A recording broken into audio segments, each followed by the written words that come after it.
Hey, what's up everybody? Welcome back. Brandon again. Wanted to do another home gym build, this time through Vulcan.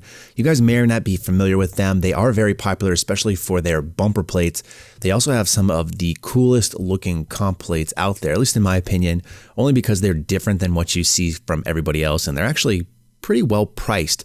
But I digress a little bit. I wanted to pull up this company because I think a lot of people, based off what I've been seeing, are running into the same issue of almost everything being sold out. It's a wild time right now. Everyone is being forced to buy home gyms because their gyms are closed, which means stock and inventory for a lot of people are extremely low. So I want to just kind of point you guys in this direction if you're still looking for some good quality gear at decent prices. And some good things about this company that I'll call out in addition to their plates and stuff, which I'm more familiar with, is a lot of their things ship for free. So that's a big selling point for a lot of people because when you're dealing with steel or weights or barbells, that really jacks up the cost of shipping, and oftentimes you have to pay more to have it shipped via freight.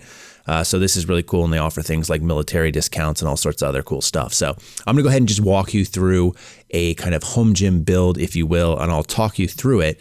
And as part of this, I'm going to go to this section of their website where we take a look at all the different kinds of racks, squat stands, whatever. Now, the one that I'm gonna go with is I'm gonna go start talking about power racks, and what I will say for their power racks is, for the most part, you're really limited in terms of height. So their power racks, from what I can tell, usually start around 91.5 inches. So if you're in a facility or an area, a basement, a bedroom, a bathroom, if you follow Coop on Garage Gym Reviews and some of the stuff he's been posting, if you have something with limited ceiling height, a power rack is probably not for you from this company. Again, I don't know. I haven't seen any shorter versions from them. But you would probably go with a squat stand in that instance. And I kind of just did a video talking about the different kinds of racks out there. So if you haven't seen that, check it out, because a squat stand or something like that will probably be more beneficial for someone training with limited ceiling height. Now, there are other options on here too, as far as their power racks go. There's a lot of options, in fact. And if you want to get really fancy, you can have half racks with integrated platforms for not too bad of a price. However, this one does not actually include the price of the platform. Once you do, it jacks up about $800 more. But you can get pretty fancy with this company, which I do like. However, for this circumstances, I'm going to go through a build your own power rack. I like to do it this way. That way we ensure we get exactly what we want. It's not a pre-configured solution necessarily, so we can add the things we want and take off the things that we don't want. It also, initially taking a look at it, looks like it's really cheap because it says $624, but that's not going to happen. There's no way you can get away with a real rack from this company with this kind of stuff and have any kind of accessories or even probably safety spotter arms or whatever, or J-hooks. So we're going to walk it through, and that price is going to creep up, but I still think it's manageable. And again, the free shipping really helps because that's basically like a $200 to $300 credit in your pocket. You can also on the left-hand side see a bunch of the other racks, what they look like once you build them out. So again, a ton of different options on here. This one looks pretty familiar because it's very similar to the setup I have now. So we'll see what we end up with. I'll just walk you through what I would probably do and give you some feedback. Again, all of this being in stock and being able to ship for free. I think it's something worth looking at if you're struggling to find something that you like at a good price that's actually in stock. So the power rack height we've talked about before. 91.5 is their standard or shortest one. There's a 96 and 108 inch version. For some interesting reason, the 108 inch version does not add on any cost, whereas the 96 inch version does. So if you have a higher space available to you, you could potentially get the highest version rack for no additional cost, which is interesting and might be worth it in that case. But I'm going to stick with 91.5 because I think for home use, that's probably more of the standard, which a lot of us are going to be dealing with. The hole spacing here, we have two options, 2-inch or 3-inch, and you might be thinking that is way too much spacing between holes. You want west side spacing. These particular racks we're looking at right now do not have that. They do have a flat foot version rack, which has west side spacing, but these racks we're looking at now, if you can tell, which unfortunately, even if I click on this actual picture, normally this would enlarge. It doesn't do it here. It literally just gives you the exact size picture. That doesn't help me any. But what you can see here perhaps is the holes that are in this rack are 1-inch holes. That means 1-inch accessories. You can see it's 4-way holes as well. So very similar to what you'll find in a Rogue Monster rack, a Sorinex rack. That's usually higher end. So that's a good thing. So you can have either 2-inch spacing, which is standard, or 3-inch, which is a little bit more spread out, obviously. But I think the 2-inch spacing here is ideal. You can't get any closer than 2-inch spacing with 1-inch holes just because you would really compromise the integrity of the rack. That's pretty sweet. Now, the caveat with this is even though the actual usable area has 1-inch holes, the hardware itself is 5/8 inch. So that's a little interesting. I don't like how that is, but some other companies have done that as well, like Rep Fitness, and a lot of people don't mind it because it's easier to put together in a sense, but I just don't understand why they don't do 1-inch throughout. So that being said, we're going to keep the 2-inch spacing. The rack depth here is something that really comes into play for a lot of people. So depending on how deep of a rack you want, you have a couple of options. You have 24, which is doable. I think that's a little bit narrow for a lot of people, especially on walkouts or if you're wanting to put on plate storage or anything else. 42 inches, I think that's a little bit much. This is similar to what I had in my basement setup with my blue rack. It's very similar to what you'll find in a 490 or 690 C or an RM4 or RM6 from Rogue. I think probably a 36-inch cross member is probably the best. Right now I have a 30-inch one. I think it's perfect. 36 is the closest to that, so I think that's doable. The Vulcan logo plate option. Do you want a logo plate? You can throw in a white logo plate for free or a stainless steel logo for an extra $40. But as you can see in this picture here, you have an archway in the back with just their logo. I think it looks pretty sweet, and actually I think the white logo on a black background would look great, and plus that one is no cost. So I'm just gonna go ahead and put that one on there, but you could get away with doing no logo plate at all.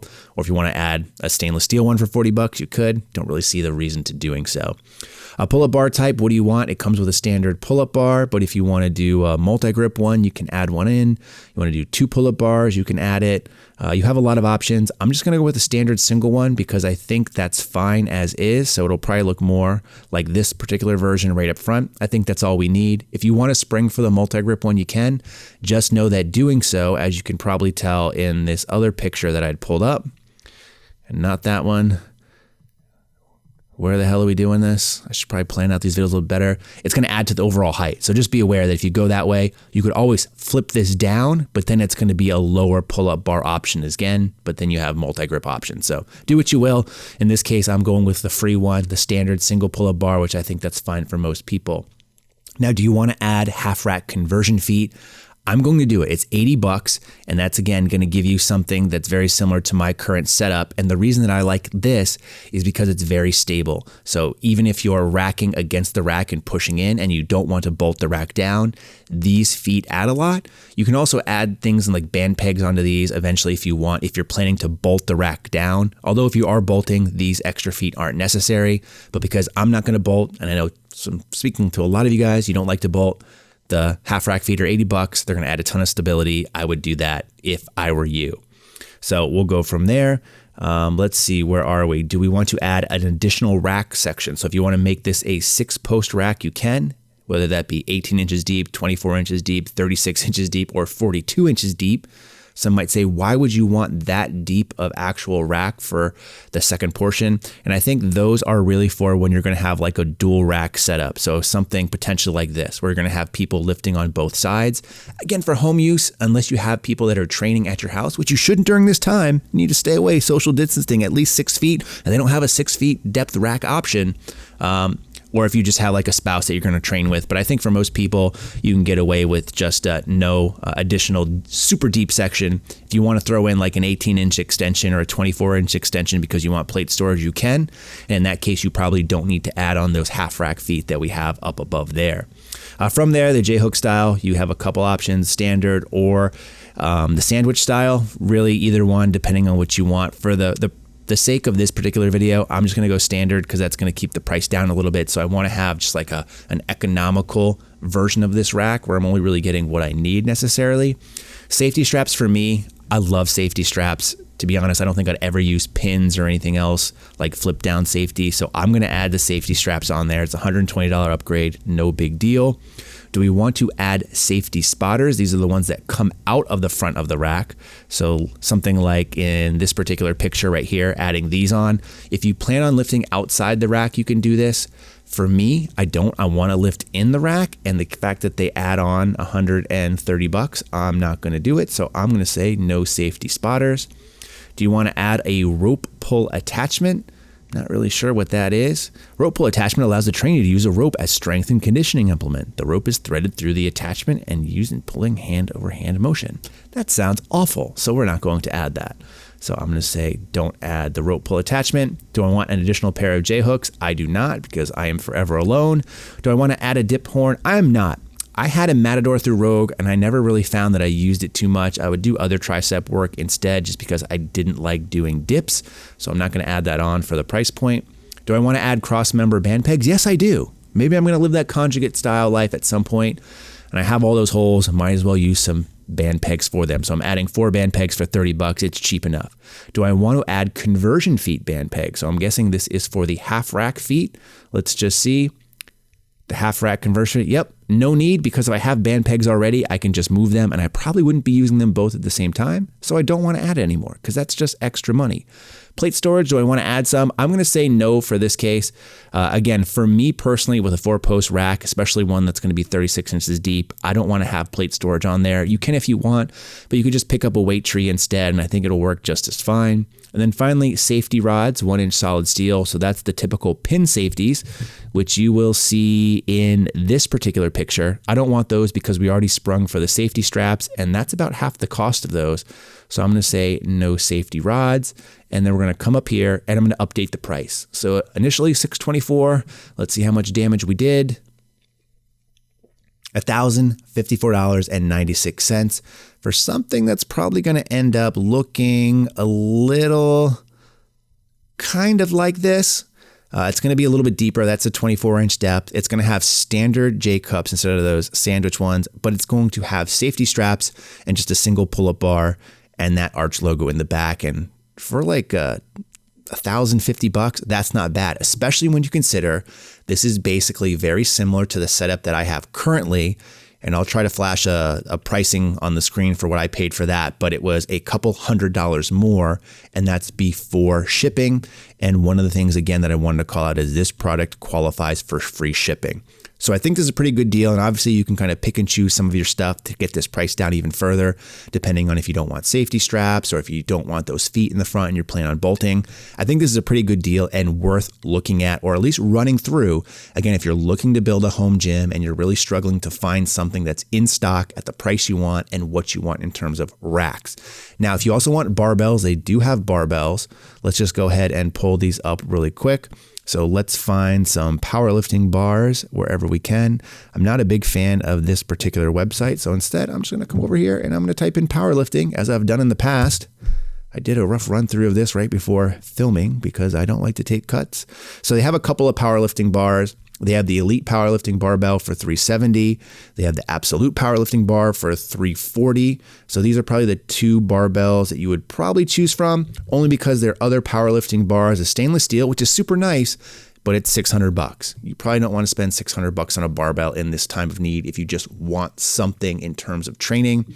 I think you'd be fine with either of these two.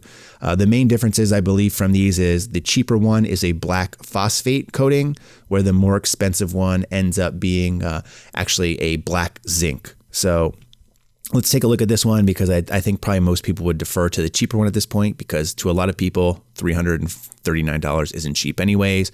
But some quick specs that you can see, it's 220K PSI, which is good. It's actually fairly strong. Most normal power bars you'll see probably run anywhere from like 190 to 210.